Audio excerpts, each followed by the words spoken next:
4.5 billion years ago, something happened on a small, ordinary rock orbiting an ordinary star on the outer edge of an ordinary galaxy. Atoms arranged themselves into something that could grow, something that could copy itself. It was not remarkable, not yet. For the next 3.5 billion years, almost nothing changed. No eyes, no limbs, no memory, no signal. Just single cells floating in shallow water, dividing, surviving, doing almost nothing at all. And then, in the last fraction of the last second on the cosmic clock, something extraordinary happened. A mind appeared. A mind that could look up at the sky and ask a question that no chemistry had ever asked before. Are we alone? That question has never been answered. But the more carefully we look, the more unsettling the silence becomes. Because we know this galaxy is old. We know it has billions of stars, billions of planets, billions of chances. And yet there is no evidence of anyone else.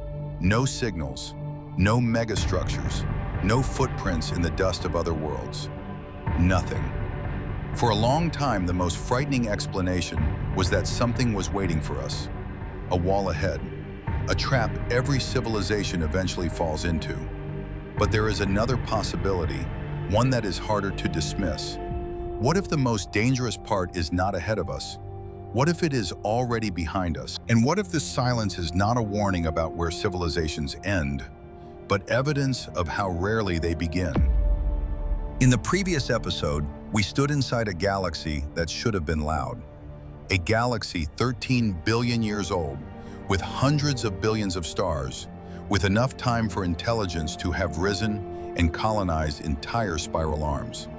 And yet, nothing. No Kardashev civilizations, no stellar engineering on any scale we can detect, no beacons, no ruins. The silence is not empty in the way deep space is empty. It is empty in the way a room is empty when you expected it to be full. In 1998, the economist Robin Hanson asked a simple question. If the galaxy should be full of intelligent life, and it isn't, then something must be stopping it. He called it the Great Filter. Not a specific catastrophe, not a single event. The Great Filter is any step in the long chain from chemistry to civilization that is so improbable, so brutally difficult, that almost everything fails to cross it.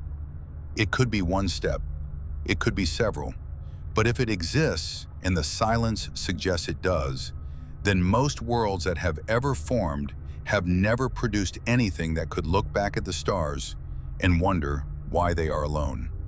The question is not whether a great filter exists. The question is where it sits, behind us or ahead. The great filter does not have to be ahead of us. It could already be behind us. Here is what we actually know. We know that at least one planet produced life. We know that at least one planet produced complex, multicellular life. We know that at least one planet produced a brain capable of abstract reasoning, symbolic language, and the ability to ask why the sky is silent. What we do not know is how difficult any of those steps were.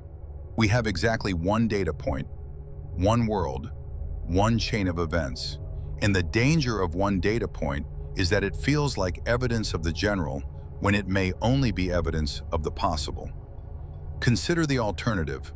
What if most worlds that form never develop life at all? What if most worlds that develop life never get past single cells? What if most worlds with complex organisms never produce a brain that looks up? If any one of those steps is sufficiently rare, not impossible, just brutally improbable, then the silence is not a mystery. It becomes exactly what we would expect to find. The most frightening thing may not be the wall waiting ahead. It may be the wall we already crossed, so slowly, so painfully, across such enormous spans of time that we did not notice how close we came to never existing at all. When most people hear about the Great Filter, they look forward.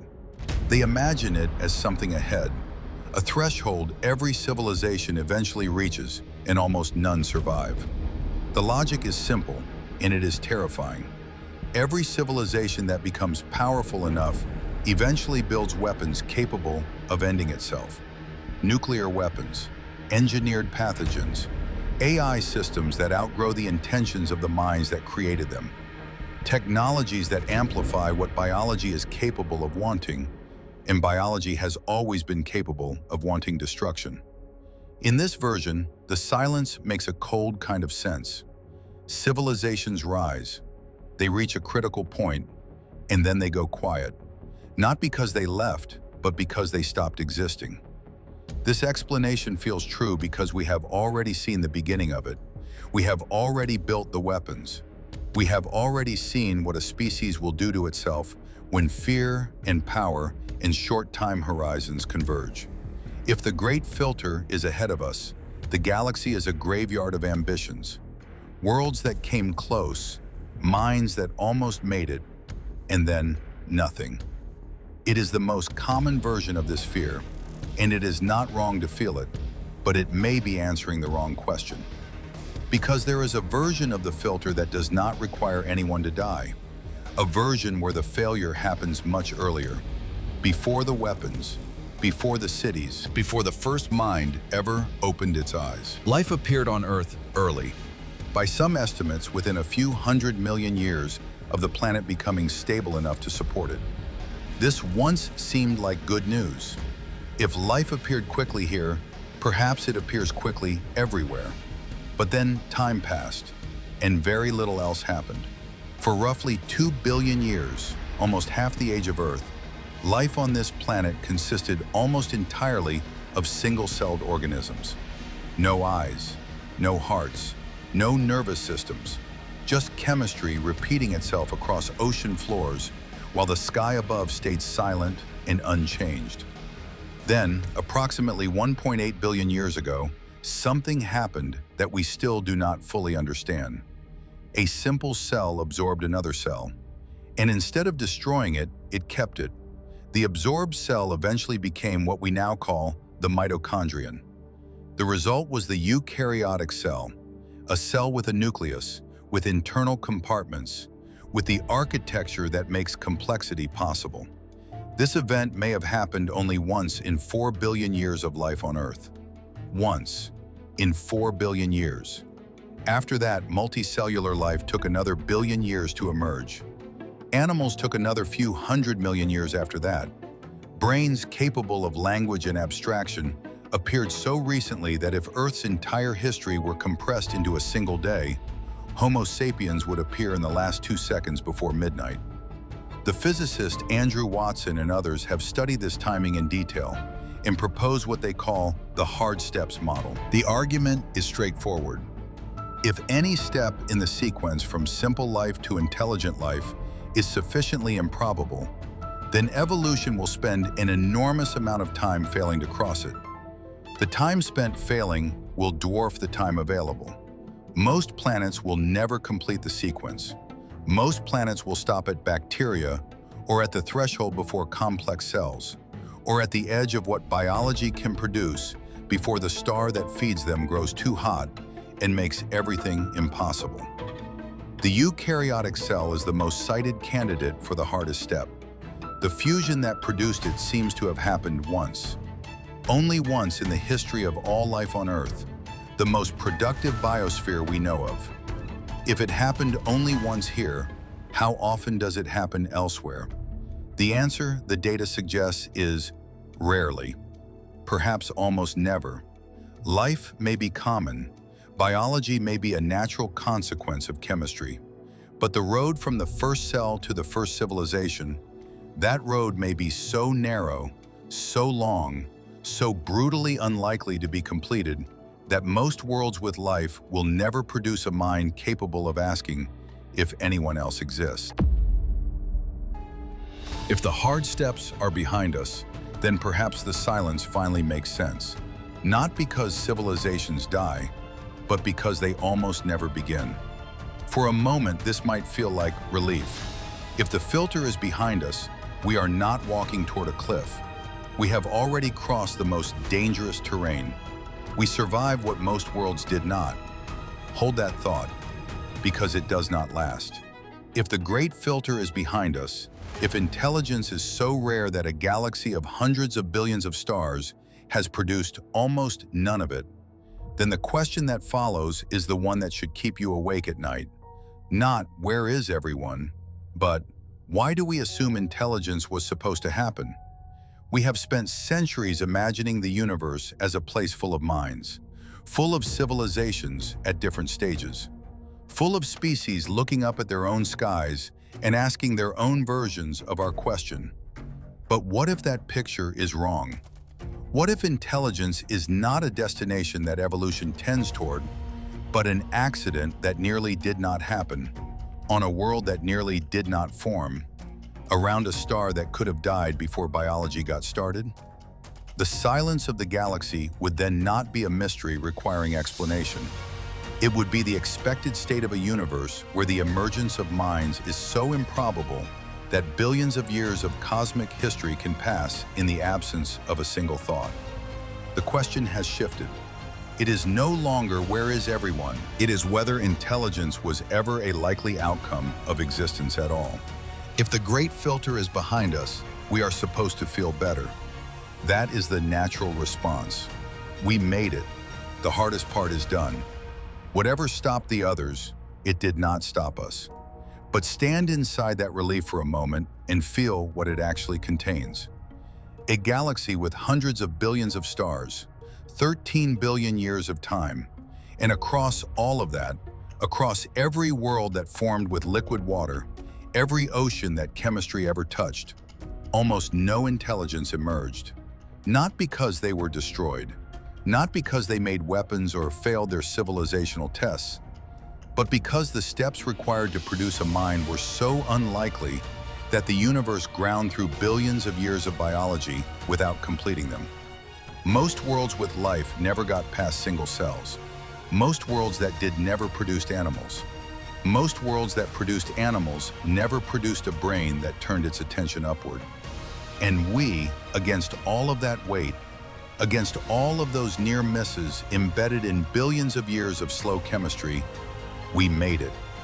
That is the relief. And this is what the relief costs. We may be looking out at a galaxy that is almost entirely alone, not because intelligence rose and fell everywhere, but because it almost never rose at all. We are not standing before the great filter. We may be standing behind it, looking back at the darkness where billions of worlds stopped and never knew what they were missing. The previous episode looked at the silence and called it a mystery. This episode offers one answer. Not every explanation for the silence involves destruction. Some explanations involve absence, not the absence of survivors, the absence of beginners. If the hard steps model is correct, if the road from single cell to civilization contains at least one passage so narrow that nearly everything fails to cross it, then the galaxy may be full of worlds, full of oceans and atmospheres, and the slow, patient chemistry of life assembling itself from nothing. But almost none of those worlds would ever produce a mind that looks up. Almost none of them would ever arrive at the question we are asking right now. Think about what that means. Every time you look at the night sky, you are looking at a field of quiet experiments. Worlds where chemistry worked, but complexity failed. Worlds where cells divided for 1 billion years, and then the star changed, and the ocean boiled, and everything stopped. Worlds that came within a geological era of producing something that could wonder, and did not. The galaxy we live in might be extraordinary not because we are the first, or the strongest, or the most advanced, but because we are among the very few who cross the terrain that almost no one crosses. Because on billions of other worlds, the fire of complexity was lit and quietly went out. Maybe the great filter is behind us.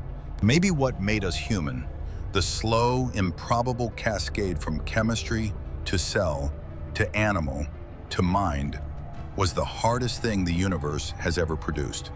And if that is true, then the silence is not empty. It is not a warning. It is a record of every world that almost made it, every ocean that held the right chemicals, Every chain of events that came within a billion years of producing something that could ask a question, and stopped. The question is no longer why the galaxy is silent.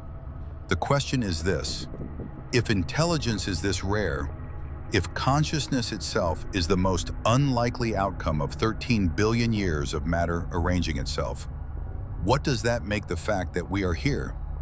And what does it make us responsible for?